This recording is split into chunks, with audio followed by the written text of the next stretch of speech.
तुम दोनों यहाँ से चले जाओ, यह नौकरी मुझे ही मिलेगी। मैं सेंट यूनिवर्सिटी का टॉपर हूँ। क्यों, तुझे क्यों मिलेगी नौकरी? मैंने भी इस्लामाबाद यूनिवर्सिटी से टॉप किया है, ऐसे ही समझा है क्या? हाँ सारी बात। सिंध में हमेशा नौकरी चमचों को ही मिलती है। आज अपन पकौड़ों का गाड़ा लगाते हैं, वो बेचेंगे। अभी मजा आएगा ना भिड़ो। भाई 2 किलो गोश्त देना। अच्छा। सर आए, आप इधर बैठे।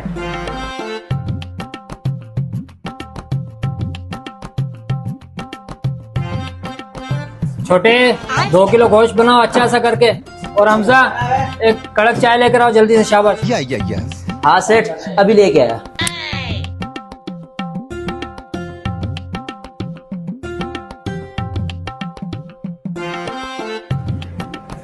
सर आपका गोश्त तैयार कर दिया है बोनलेस मैंने। ठीक है ठीक है। अच्छा भाई कितने पैसे हो गए?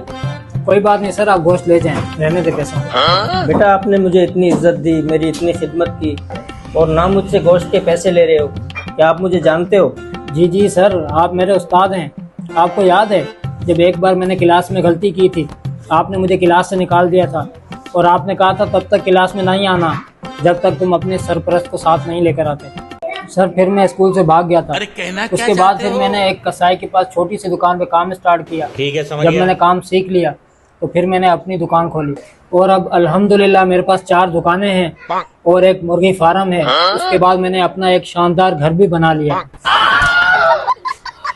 हाँ बेटा मुझे सब कुछ याद आ गया, लेकिन काश मैं भी उस दिन तुम्हारे साथ ही भाग जाता। मैं भी कुछ न कुछ बना लेता, इस तरह फटीचर मोटरसाइकिल पे ना घूम रहा होता आज। डॉक्टर साहब जल्दी चलो, मेरे लड़के को देखो, उसको सांस ही नहीं आ रहा। कहाँ है आपका बेटा? ये रहा। थोड़ा साइड पे हो।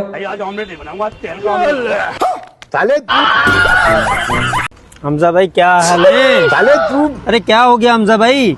रात को 2 बजे पानी पीने के लिए उठा, घर वालों ने चोर समझ कर हुप पटाई की। जब छोटे भाई को पता चला कि मैं हूँ, उसने लोहे का पाइप उठाकर मेरा सारी फाड़ दिया। सईद भाई पहली बार अपनी बीवी से आप कैसे मिले थे? एक कुत्ते की वजह से। वो कैसे?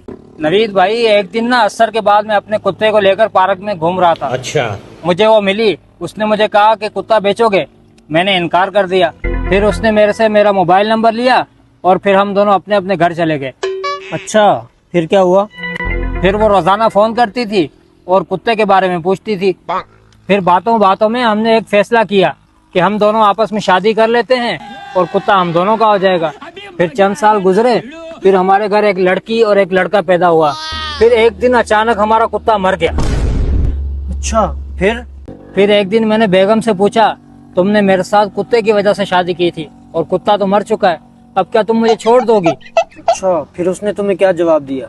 उसने कहा, मैं तो तसव्वुर भी नहीं कर सकती। अच्छा यानी कुत्ते की मोहब्बत तुम्हारी मोहब्बत में बदल चुकी थी। नहीं नवीद भाई, वो कहती कि तुम मरहूम की आखिरी निशानी हो, तुम्हें कैसे छोड़ सकती हूँ मैं।